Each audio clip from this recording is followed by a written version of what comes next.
자, 우리 예수님이 이 땅에 메시아로 오실 때에 우연히 온 게 아닙니다. 제가 저번 주에 어제 이야기했죠. 몇 천 년부터 몇 백 년 이 사이 오랫동안 하나님이 예언을 해가지고 450번 이상의 예언을 해서 그 예언대로 이 세상에 예수님이 오셨다는 사실. 얼마나 중요하기 때문에 그러겠습니까? 왜 예수님이 오셨다고요? 육신을 입고? 왜 오셨다고 했죠? 예, 인간과 소통하기 위해서 말씀으로 왔었고, 그리고 또 하나는 빛으로 와서 어두운 세상을 비추어서 밝게 해서 바로 가게 하기 위해서. 그다음 하나 더, 예, 생명을 주기 위해서. 이 생명 어떤 생명이라고요? 육신의 생명 아닙니다. 우리 육신의 생명은 70, 80, 90 되면 죽어요. 영원한 생명, 조의 생명. 이것은 영생을 얻는 생명. 이 생명이 없는 사람은요, 천국 못 갑니다. 천국에 적용을 못 해요. 그래서 이 세상에 예수 믿으면서 이 조의 생명이 여러분 속에 있어야 돼요. 누구 속에 이 생명이 있다고요? 예수님 속에. 예수님이 내 속에 분명히 확신이 있는 사람은 그 생명이 이식된 겁니다. 그래서 영원히 사는 겁니다. 여러분, 아기가 태어날 때 저 아기는 누구의 생명이 이전되는 겁니까? 그렇죠. 엄마 아빠의 생명이 그 DNA가 들어가서 죄가 된 거예요. 꼭 마찬가지예요. 하늘의 DNA는 뭐예요? 예수님의 그 조의 생명, 그 생명의 DNA가 있어야 천국에서 영원히 사는 거예요. 이 세상처럼 뭐 70, 80년 사는 육신의 생명이 아닙니다. 그래서 여러분, 예수 믿으면서 교회 다니면서도 이 영생의 조의 생명이 있는 걸 확인할 필요가 있습니다. 또 해야 됩니다. 근데 어떤 사람에게 준다고요? 예수를 영접하고 예수님을 교제하고 예수님 붙드는 사람. 그런데 영생을 얻는 자가 이 놀라운 성탄을 기쁨을 맞이할 수 있는데, 그런데 안타까운 것은 이 즐거운 성탄이 계속해서 매년마다 너무 중요하기 때문에 지내는데, 성탄주에 지나는데 굉장히 교인들이 뭐랄까 행식적으로 습관적으로 기쁨을 모르고 그만 성탄에 오는 경우가 많다는 거예요. 그래서 제가 어제 이야기했죠. 성탄은 1년 한 밖에 없는 예수님 생일인데 빠지면 안 됩니다. 내가 이야기했는데도 빠진 사람 많잖아요. 어제는 꽉 찼는데. 그 사람들이 그래요. 이 성탄의 의미를 잘 몰라요. 그 성탄 때는 막 저 놀러 가려고 그러고, 이번에 뭐 외국에 가려고 하다가 안개 때문에 못 간 주저한 사람 많잖아요. 이 성탄이 이렇게 중요한 거예요. 그런데 왜 습관적으로 믿게 됩니까? 오늘 오히려 더 세상 사람들이 더 신나요. 성탄 때는. 어제 내가 저리로 잠실 쪽으로 차를 가는데 얼마나 차가 밀려가지고 사람들이 성탄날이라고 그러니까 막 밀려 나와가지고 뭔가 뭐 쇼핑 나오고 뭐 하려고 사람들이 모여오는 거예요. 오히려 세상 사람들이 덜 떠 있어요. 이게 뭐가 잘못된 거 아니에요? 안 그래요? 진짜 우리 믿는 사람들이 이 성탄의 감격을 느끼는 사람이라면은 예수님의 성탄을 너무너무 기뻐하고 환영하고 좋아해야 될 거 아니에요. 자, 표정 보세요. 저를 보세요. 고개 들어보세요. 고개 들어보세요. 표정들이 벌써 예수님 성탄날 이렇게 기뻐하고 저러고 하는 표정이 아니에요. 할 수 없이 안 갖고 또 헌금 내라고 그러니까 부담감 안 갖고 이렇게 예수님 볼 때 얼마나 기가 막히는 거예요. 이게 바로 성탄을 바로 모르기 때문에 그런 거예요. 성탄의 의미를 깊이 모르기 때문에.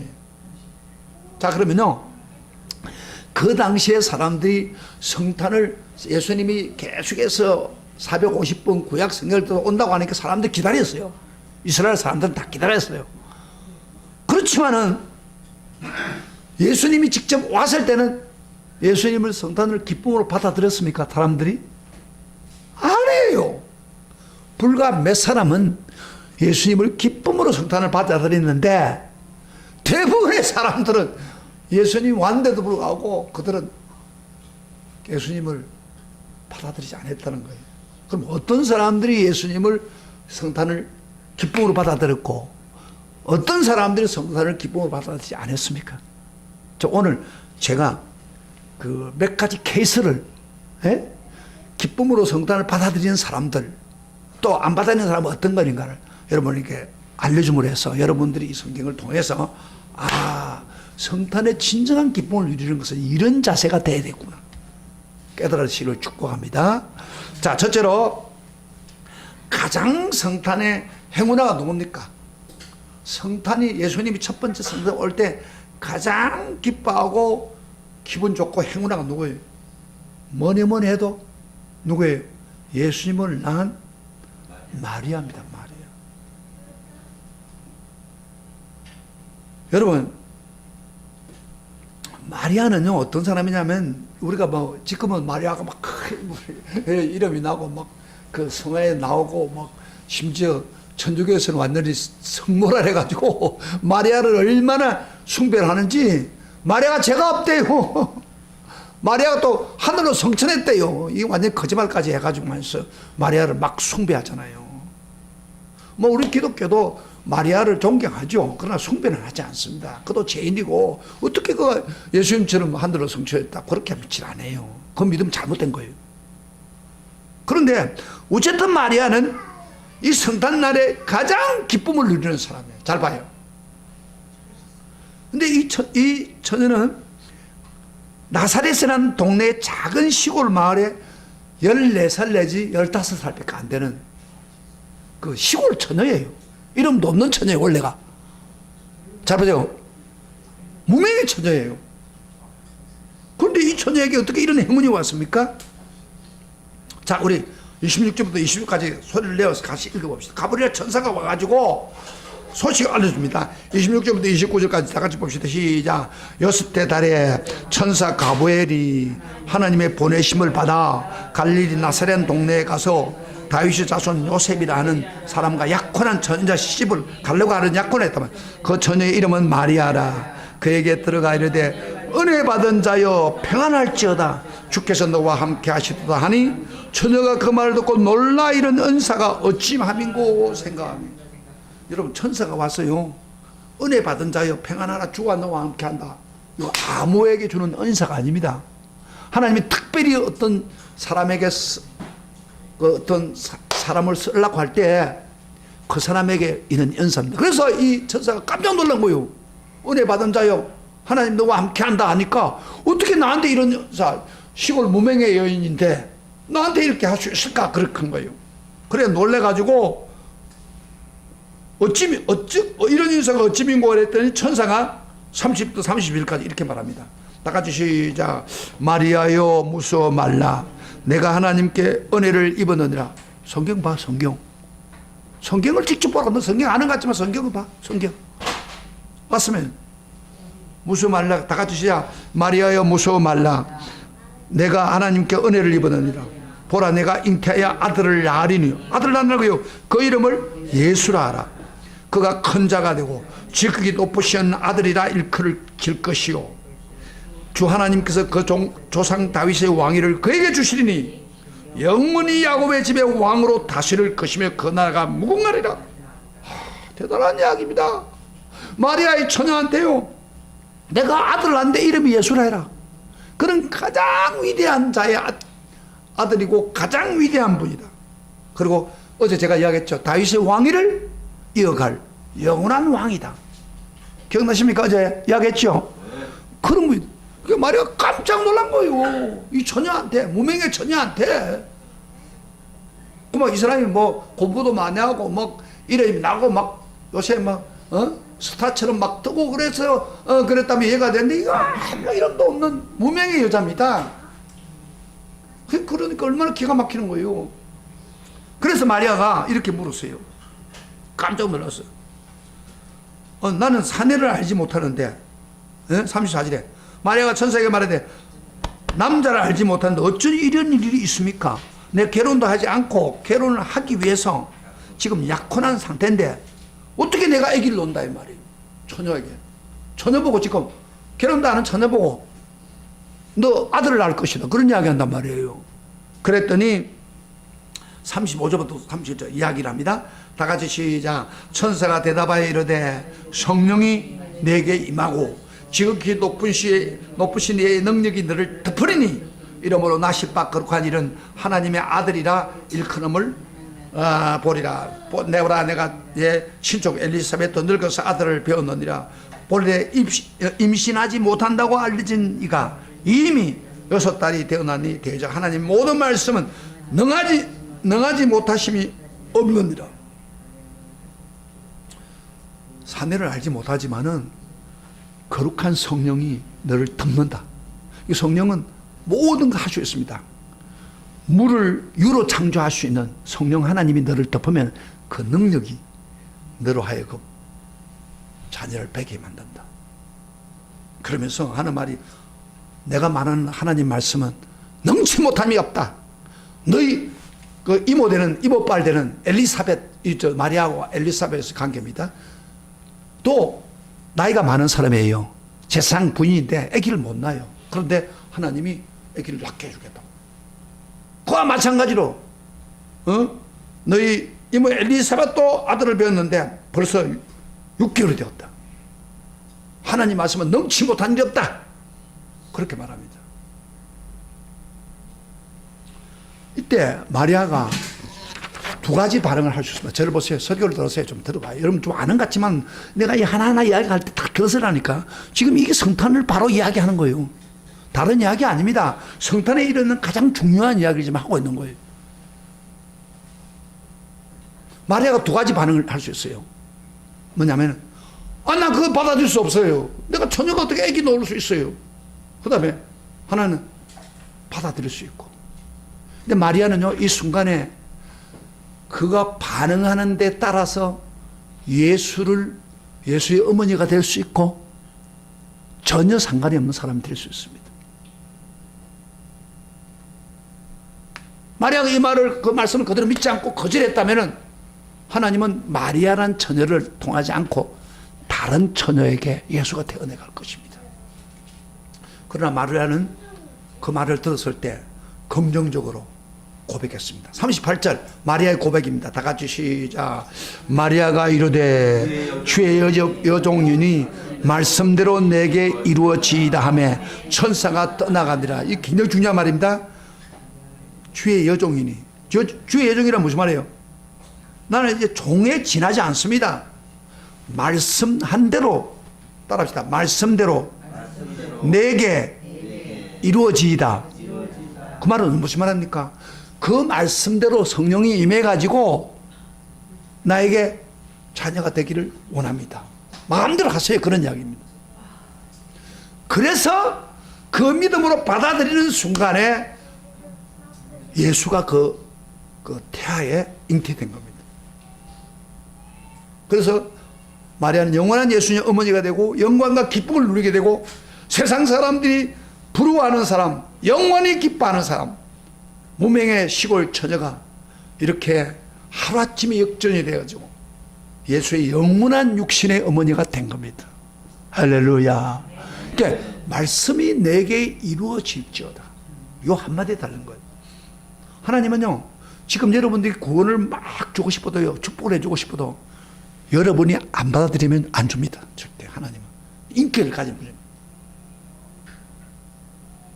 여러분이 받아들이고 믿음으로 받아들일 때 거기에 하나님의 역사가 나타난다. 오늘 많은 교인들이요, 이 하나님 말씀을 안 받아들이기 때문에 축복을 못 누리고 사는 사람 많아요. 속으로 내 설마 그럴 수 있겠어. 이 못된 마음이 하나님 주시는 축복을 딱 막아버린 거예요. 마리아 그렇게 할 수 있어요. 그러나 마리아는 그렇게 하지 않았어요.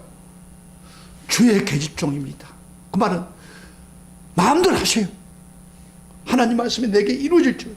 여러분, 마리아가요, 만약에 말씀대로 내게 이루어지라고 할 때에 그 말 속에 두 가지가 있습니다. 하나는 기적과 영광이 나타날 수도 있지만 하나는 엄청난 고통과 고난이 따라옵니다. 말씀대로 내게 이루어졌죠. 왜 그렇습니까? 보세요. 저를 봐요. 저를 보세요. 만약에 그대로 받아가지고 마리아가 처녀가 아기를 낳게 되면 어떤 문제가 생깁니까? 남편, 약혼한 남편이 받아주겠습니까? 여러분 보세요. 남자하고 여자하고 결혼하려고 하세요. 결혼도 못해요. 잘 하는데 결혼하려고 하는데 오늘 결혼하려고 마음을 정했는데 여자가 막 배가 불러가지고 왔다. 남자 100명 다 나갈 겁니다. 연애만 한 것도 같아.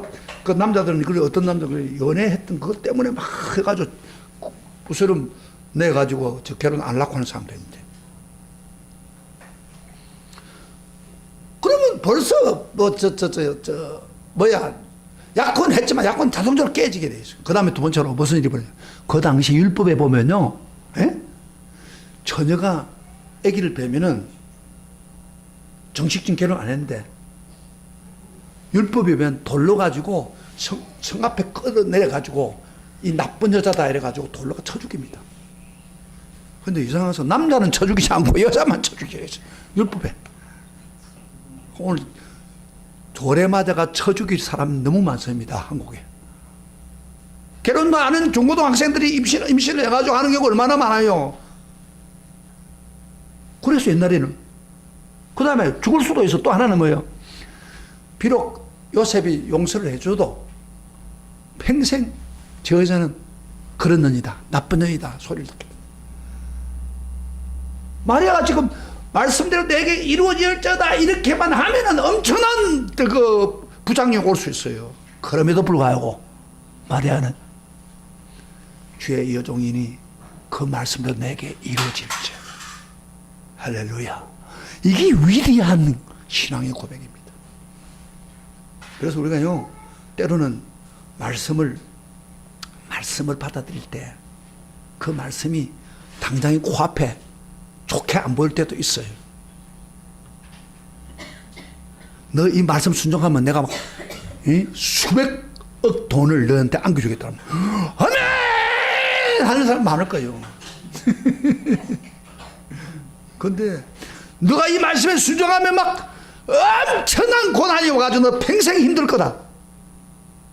그러면 받아서 몇 사람 되겠어요?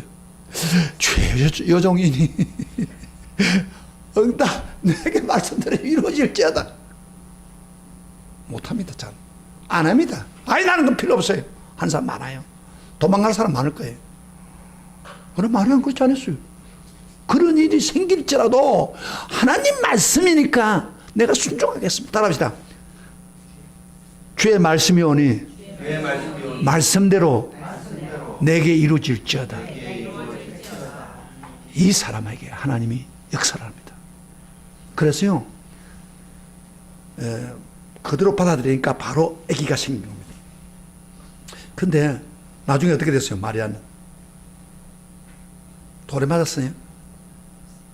돌에 맞을 수밖에 없는 순간에 하나님이 간섭을 해가지고 또 요셉에게 간섭을 해가지고 그런 일이 안 생기도록 해가지고 나중에 위대한 성도가 되게 만들었습니다. 여러분, 마리아만큼 땡 잡은 사람 없습니다. 예, 성탄 때 그렇게 되기를 축복합니다. 여러분도 그렇게 말씀을 붙잡으면 되는 거예요. 근데 말씀은 듣기는 들어도 난 상관없어, 불리하냐 이렇게 하면 기쁨이 없습니다. 왜 오늘날 많은 사람들이 기쁨을 못 느낍니까? 이 말씀대로 내게 이루어지기를 원하지 않기 때문에. 말씀과 상관이 없는 거 자기 멋대로 사는 거예요. 그 다음에 두 번째로 예수를 기쁨으로 맞이하는 행운의 사람 한 사람 더 있습니다. 누구요?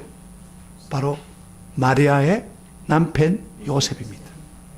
그래서 요셉이 처음에 한번 봤어요. 요셉이 마리아가 어느 날 오더니 배가 벌렁해가지고 와가지고 약혼한 여자니까 몇 개월, 그 당시에 몇 개월 후에 또 만났답니다. 배가 벌렁해. 어이, 너 어떻게 된 거냐? 이제 조금만 있으면 결혼해야 되는데. 그래서 내가 이렇게 천사가 와서 막 이렇게 해서 이렇게 받아들여. 사실을 이야기했습니다. 그게 그 요셉에게 이해가 됩니까? 안 됩니까? 이성으로 이해가 돼요? 안 돼요? 이게 웃기는 이야기야. 누군가가 가져와서 이렇게 뭐 천사가 와서 뭐 어쩐 이루고 앉아있으니 그 이해가 안 되는 거예요, 이해가. 그러니까 설득하고 난 진실을 했다고 눈물 흘리면서 애도 야, 저 나쁜 여자네. 내 좋게 봤는데 마리아가 순진하였습니다. 그 옛날에 처녀 때 손 한 번 잡으려고 해도 약혼자가 잡으려 해도 손을 피하던 그 순진한 여자가 어떤 남자한테 당해가지고 지금 배가 불러가지고 와가지고 뭐 천사가 어쩌니 이런 입장이니까 여기 남자들 어떻게 했습니까? 결혼할 사람이 그렇다면은 그 끝이에요. 그래서 요셉이 당장에 가가지고 요 여자 나쁜 여자다 해가지고 장로들에게 이러면은 적극적으로 청소의 사람들이 모여가서 돌로가 쳐 죽입니다. 근데 요셉은 굉장히 마음이 착한 분이에요. 죽이고 싶지 않아요. 마리아 마음이 이성적으로 이해는 안 되지만은 꼭 죽일 필요가 뭐 있나. 그래서 관계를 끊어버리자. 약혼 관계를 끊자. 그렇게 생각하고 고민하고 있을 때 천사가 꿈속에 나타났습니다. 자, 한번 봐요. 우리 성경에 없는 이야기 안 합니다. 마태복음 봐요. 마태복음 1장 18절 보세요. 한번 찾아봐요. 저는요 다른 이야기 안 합니다. 성경에 있는 그대로 여러분에게 이야기해주고 이런 원하는 거예요. 지금 그런 역사가 1장 18절부터 마태복음입니다. 1장 18절부터 23절까지 23절까지 같이 읽겠습니다. 소리를 내서 읽겠습니다. 다 찾으세요. 다 찾으세요. 한번 보세요. 아마 이 성경 처음 보는 사람도 있을 거예요. 잘 들어봐요. 보세요. 다 같이 상식적으로 하지 마세요. 쓸 때 성경은 상식적으로 보는 게 아닙니다. 수백 번 봐도 또 보는 거예요. 그 말씀 속에. 다 같이 1장 18절부터 23절까지 시작. 예수 그리스도의 나심은 이러하니라. 그의 어머니 마리아가 요셉과 약혼하고 동거하기 전에 그렇죠? 성령으로 잉태된 것이 나타났더니 그의 남편 요셉은 어려운 사람이다. 그를 드러내지 아니하고 가만히 끊고자 하여 이를 생각하고 이혼하고 싶다 이 말이에요. 끊기를 원했어요. 주의 사자가 해몽하여 이르되 다윗의 자손 요셉아 내 아내 마리아 데려오기를 무수하지 말라. 그에게 잉태된 자는 성령으로 된 것이다. 아들을 낳으린 이름을 예수라 하라. 이는 그가 자기 백성을 그들의 죄에서 구원할 자심이라 하니라. 이 모든 일이 된 것은 주께서 선자로 하신 말씀을 이루려 하심이니 이르시되 보라 처녀가 잉태하여 아들을 낳을 것이요 그 이름을 임마누엘이라 하려 하셨으니 이를 번역한 적 하나님은 우리와 함께 계시다 함이니라. 꿈속에서요 천사가 나타나서 하는 말이 너희 아내가 배가 부르다고 끈을 생각하지 마라. 아내를 받아들이라. 왜? 태어날 사람 예수인데 이건 구약에서 이사야를 통해서 미리 예언되어 있기를 처녀가 아기를 낳는다고 했는데 예수님이 처녀를 통해서 온다고 했는데 그 말씀을 이루기 위해서 지금 마리아의 처녀의 몸에 태어나게 한 거다. 이건 하나님 말씀이다. 사내가 뛰어들어서 그렇게 한 게 아니다. 말씀입니다. 그랬을 때요 요셉은 그 말을 딱 듣는 순간에 어떻게 반응했는지 보세요. 24절부터 25절 다 같이 시작. 요셉이 잠에 깨어 일어나 주의 사자의 분부대로 행하여 그의 아내를 데려왔으나 그 아들을 낳기까지 동침하지 아니하며 남의 이름을 예수라 하라. 자기 머리로 이해가 안 됐습니다만은 천사를 통해서 하나님 말씀을 완성하는 길이라는 것을 믿고 그는 순종하고 아내로 받아들였습니다. 받아들이면 굉장히 손가락질 받을 수 있어요. 아니 결혼도 안 하는 애가 그 부인이 왜 이렇게 배가 빨리 불러? 저 이상한 다른 애 아니냐? 이런 소리도 들을 수 있죠. 요셉 바보 아니야?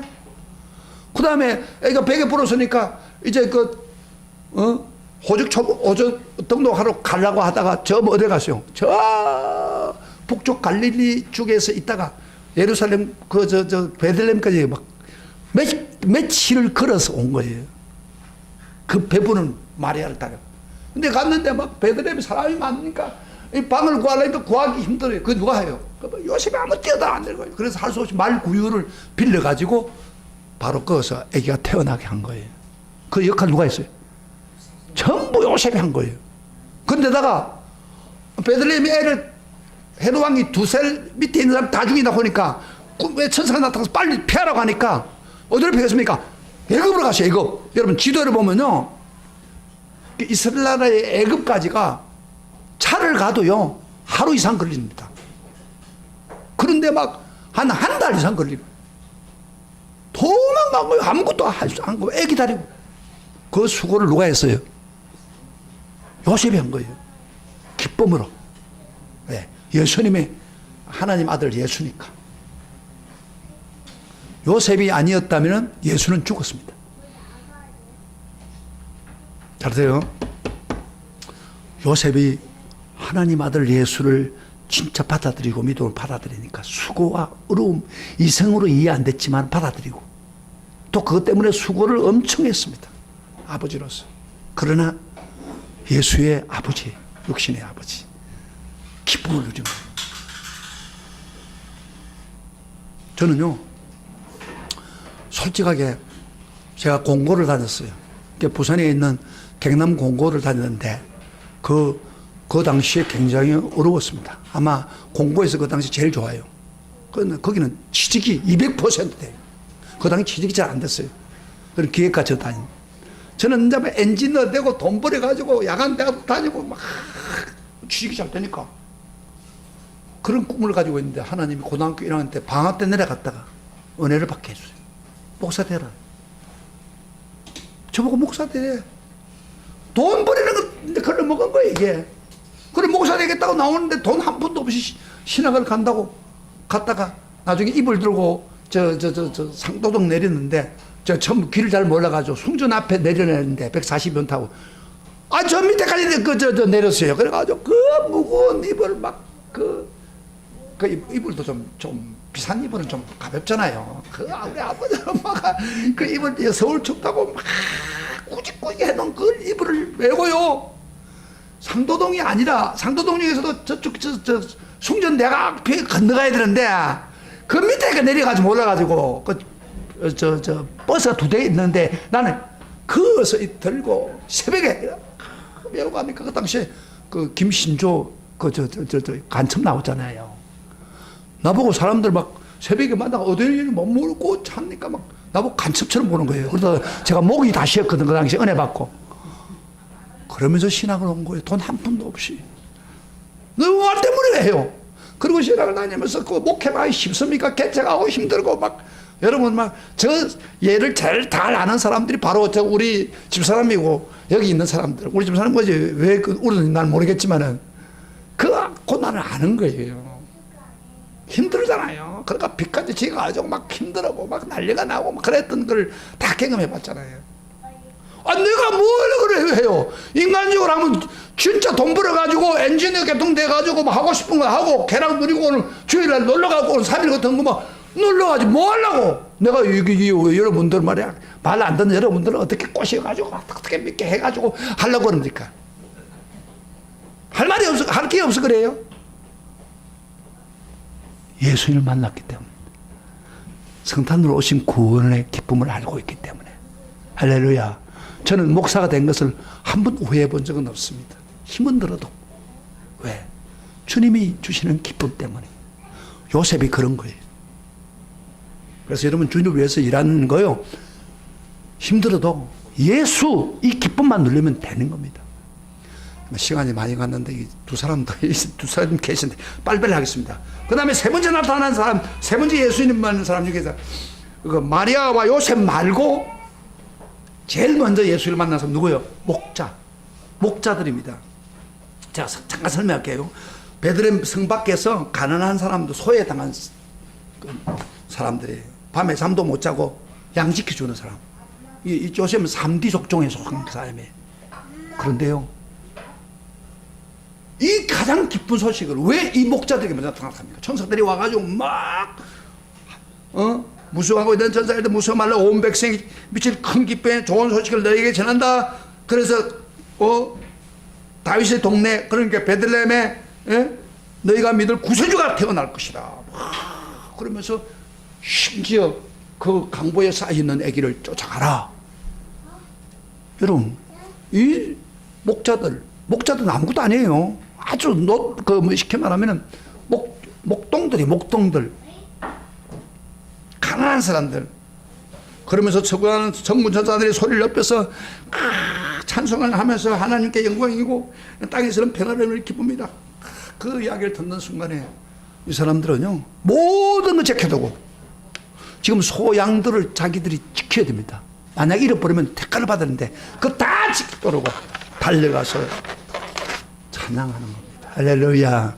이 목자들의 장점이 뭐예요? 왜 하나님을 기뻐할 수 있었습니까? 우선권이 있는 거예요. 예수의 전당을 빨리 전하고 그것을 알려주고 다른 사람이 알려주는. 오늘날 이 성탄들을 보래요. 우리 한국 교회가 보세요. 성탄들은 우리 교회만 그런 게 아닙니다. 많은 교회가 텅텅 빕니다. 그리고 저번 주에 어제 주일을 했으니까 다음에 예배 다 들었지 뭐. 내가 하지 말라고 했는데도 사람들이 오늘 여기 있는 사람 믿음이 좋은 사람이 사실은 이 성탄의 의미를 모르고 있는 거예요. 그러니까 우선권이 어디에 있어요? 예수에게 있는 게 아니에요. 예수 구원해서 예수님 나를 구원했더니 거의 없고 다른 데 있는 거예요. 놀러 가는 게 바쁘고 뭐 하는 게 바쁘고 쇼핑하는 게 바쁘고 그런 사람은 절대 기쁨으로 예수 만나지 못합니다. 한 사람만 더 이제 소개하겠습니다. 지금 시간이 갔기 때문에 빨리빨리. 동원 박사들. 여러분, 동원 박사들 보세요. 동원 박사는 어떻게 왔는지 한번 제가 조금 설명해 드리겠습니다. 이방 사람들이에요. 근데 이 사람들이 그 먼 동쪽 메데파사에서 온 것 같아요. 그 하늘을 연구하고 있는 사람들인데, 근데 아마 그런 거 어떻게 그걸 알았냐 하면 이스라엘 사람들이 그 바벨론에 포로 당하면서 메데파사에 살았어요. 일부가. 그러니까 그들이 성경을 가지고 있었단 말이야. 그 성경을 보고 영향을 받은 박사들이에요, 이 사람이. 그래서 그 성경이 어떤 성경이냐면 성경 한번 찾아보세요. 민수기. 구약의 민수기 한번 찾아봐요. 이 벨이 왜 필요한가 봐봐요. 이 근거를 가르칩니다. 민수기 14장 17절. 관심도 없는 사람도 많아요. 벨이 왜 나타나고 왜 벨을 쫓아왔는가 보세요. 이거 다 이런 거. 민수기 24장 17절에 있습니다. 발랍 선자가 예언을 할 때 이런 예언을 했습니다. 다 같이 있습니다. 17절 24장 민수기 24장 17절 창세기 출애굽기 레위기 민수기 다 같이 시작. 하나님 말씀을 듣는 자가 말하되어 지극히 높으신 자의 지식을 아는 자 전능자의 환상을 보는 자 엎드려 눈을 뜬 자가 말하기를 내가 그를 보아도 그때 일이 아니면 내가 그를 보아도 가까운 일이 아니다. 이 가까운 일이 아닌 걸 이 사람 본 거예요. 발람 선자가. 그러면서 자 같이 읽겠습니다. 한 벨이 야곱에게서 나오며 한 규가 이스라엘에게 일어나서 모압을 이쪽에서 저쪽까지 쳐서 들고 또 셋의 자식들을 매라. 이게 재밌는 이게 한 구절입니다. 한 별이 따라합니다. 한 별이 야곱에서 나오며 이스라엘에 나온다. 한 벨이. 그 다음에 뭐라 했어요? 한 규가 이스라엘에게 일어나서. 규라고 하는 것은 뭐냐면은 왕이 다스리고 있는 지팡이를 말합니다. 그렇게 다스리는 왕이 난다가 말이에요. 별이 일어나고. 그러니까 이 구절을 이 메데파사 사람들이 이스라엘 사람들 덕분에 알게 된 거예요. 근데 하늘을 연구하고 있는데 어느 날 별 하나가 다 큰 별이 하나 나타난 거예요. 별을. 그런데 이 별이 움직이기 시작한 거예요. 그럴 때 이 사람들은 민수기에 있는 말씀이 지금 이루어지고 있구나. 한 왕이 나타나서 지금 별이 우리를 인도하구나. 그래서요 동막사 몇 사람이 다 모든 걸 포기하고 별을 따라갔습니다.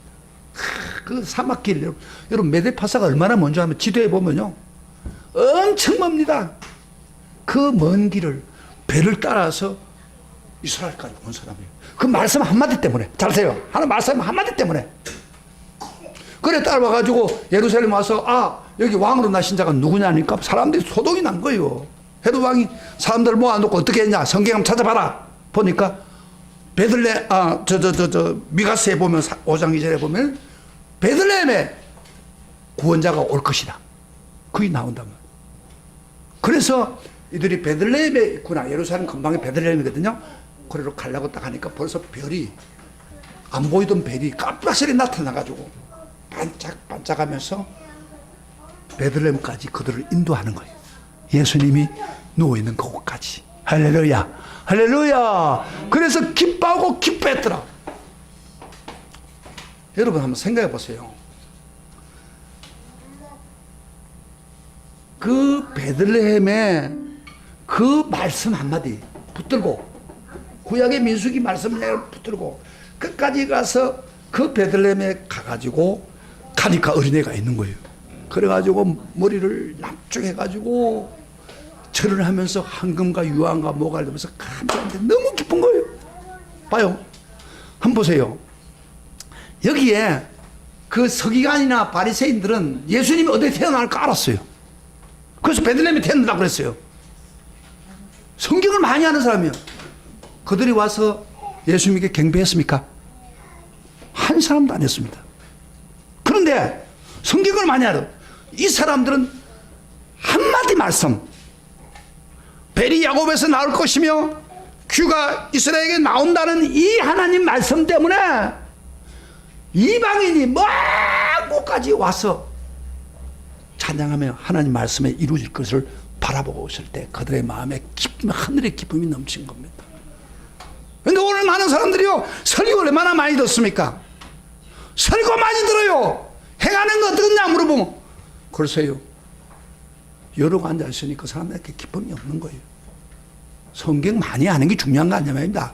바리새인들은처럼 그렇게 서기관들처럼 성경 많이 해도 소용없어요. 한 말씀이라 붙잡고 경배하는 사람. 따라합시다. 한 말씀이라도 듣고 순종하는 사람. 그 사람에게 진정한 기쁨을 보여주는 거예요. 이 동원 박사는 집에 고향에 내려가서도 얼마나 기쁘겠습니까? 그 감격. 그런데요, 이야기를 들은 헤롯이 나중에 와서 뭐라는 줄 알아요? 좀 알려주시오. 그럼 나도 경배하겠습니다. 왕으로 자한테. 속에 헤롯은 내가 왕인데 어떤 사람이 왕이 태어났냐? 가서 내가 죽여버리겠다 생각하고. 근데 꿈에 천사가 나타나가지고 이 박사들한테 제발 그렇게 가지 마라.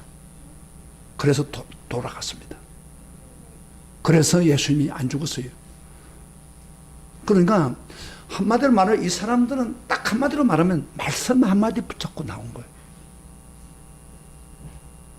여러분, 우리가 성경을 많이 보고 들을 수 있는 특권을 가지고 있습니다.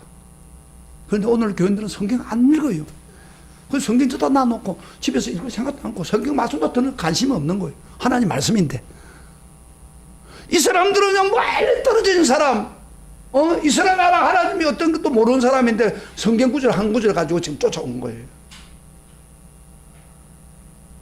그렇게 많은 성경을 아는 서기관과 바리새인은 예수님 찬양 안 했습니다. 오히려 헤롯 대왕은 자기 왕위를 새로운 왕이 오면 자기 왕위 위태하니까 죽이겠다고 막 그 베들레헴에 있는 2살 어린애를 다 죽여버렸어요. 그래가지고 하나님이 화가 나가지고요, 진노해가지고 헤롯 대왕, 유명한 왕입니다. 그 왕을 하루아침에 죽여버렸어요. 여러분 보세요. 우리가 하나님 말씀에 오늘 이 네 가지 종류 사람 제가 이야기했죠. 간단하게 다 예수 만나서 기쁨을 누리는 사람 공동 특징이 뭐예요? 특징이 뭐예요? 이야기해봐요. 네 사람 다. 마리아, 요셉, 그 다음에 목자, 또 도망가서 세 사람들이 예수를 기쁘게 맞이할 수 있는 가장 결정적인 이유가 뭐예요? 말씀 듣고 끝나는 게 아닙니다. 말씀을 붙들고 간 거예요. 말씀이 내게 이루어질 줄. 요셉도 이 머리가 이해가 안 되지만 말씀을 붙잡은 거예요. 목자도 또 마찬가지예요. 적시로 순종했어요. 그 다음에 또 누구예요? 동방사는 말씀 한마디 붙잡고 나간 거예요. 순종한 거예요. 거기에 예수님을 만나게 된 거예요. 할렐루야. 이게 오늘 우리 신앙생활을 하는데 굉장히 중요한 부분입니다. 근데 이 가장 기본이 안 된 사람이 너무 많아요. 교회 다니는 사람 중에서 보면. 그런 사람은요, 신앙에 뭐 앞으로 예수님 만날 수도 없어요. 천국도 못 가요. 그런 사람 내가 볼 때는 천국 못 가요. 그 사람. 말씀 붙들고 살아야 돼요. 우리가 말씀을 주신 목적이 행하라고 준 거지. 자, 알았어요. 마지막 마무리하겠습니다. 예수님이 처음에 올 때 첫 번째 컨설트 올 때는 말씀에 순종 안 하면은 예수 못 만난 것, 예수를 성탄 예수를 받아들이지는 못했어요. 그냥 기쁨을 못 누렸어요. 그뿐이에요. 그런데 잘하세요. 이제 예수님은 성탄으로 왔고 다시 오실 예수님이 어떤 분이에요? 우리에게 예언되어 있는 예수가 뭐예요? 재림합니다. 재림. 심판으로 옵니다. 요한계시록 마지막 하나 봅시다. 예수님 분명히 이야기했습니다. 요한계시록 21장. 앞으로 우리는 뭘 기다리냐면 앞으로 오실 예수님을 기다려야 됩니다. 21장 봐요. 21장 요한계시록 21장 12절 보세요. 12절 다 찾으세요. 전부 찾아라.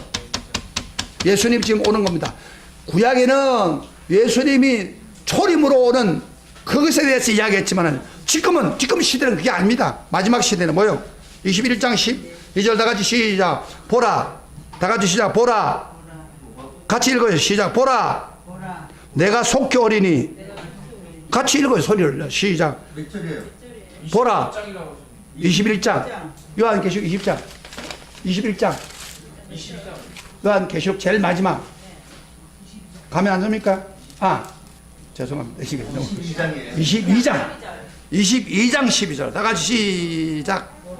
보라, 내가 속히 오리니 내가 줄 상이 내게 있어 각 사람에게 그가 행한 대로 갚아주리라. 보라. 누구예요? 누가 이야기해요? 예수님이 이야기해요.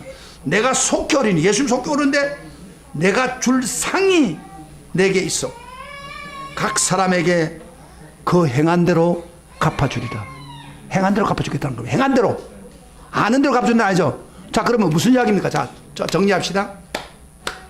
지금 우리가 행할 길은 뭐예요?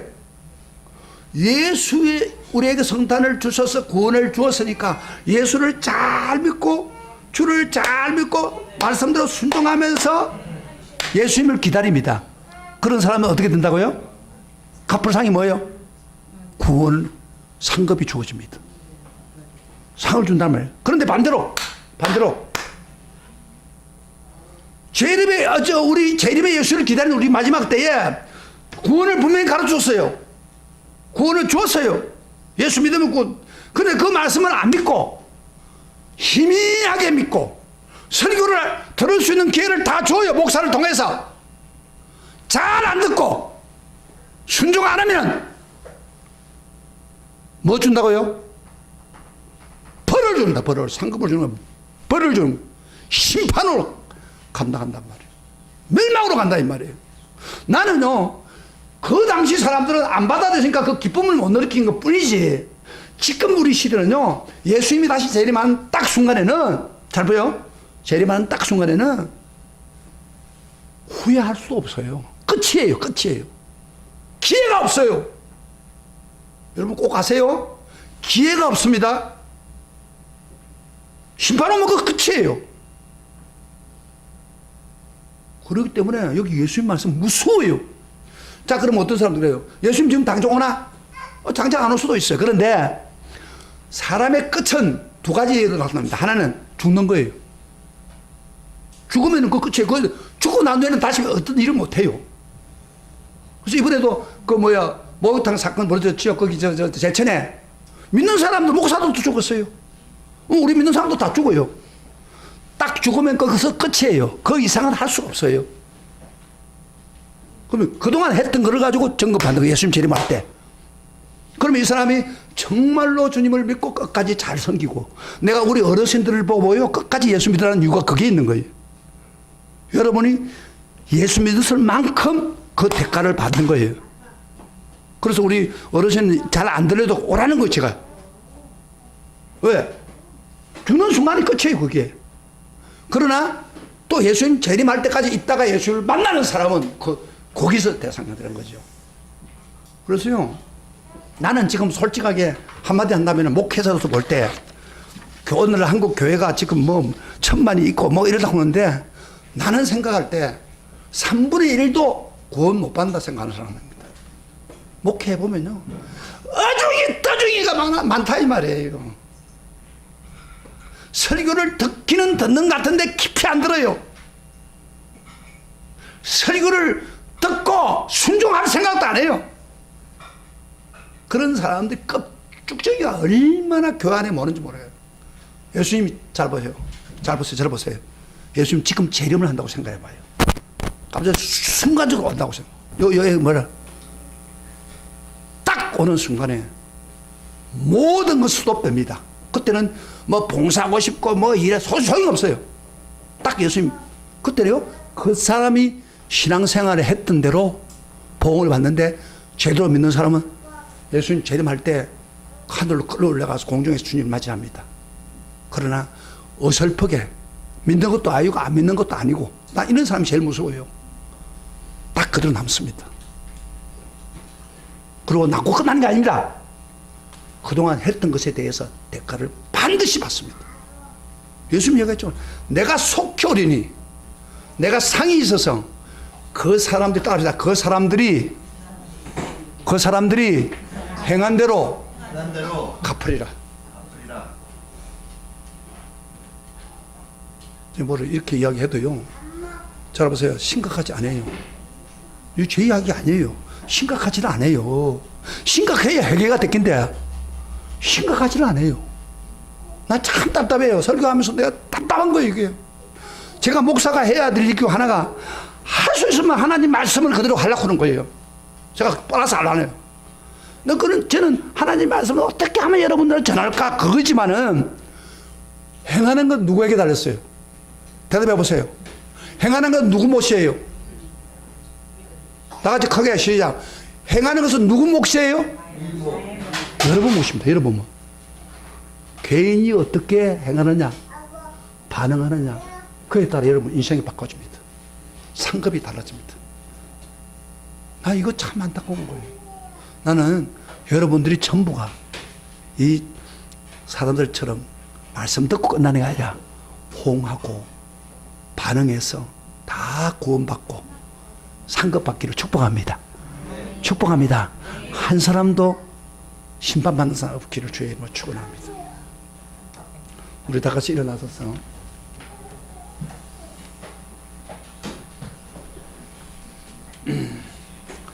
우리 성탄이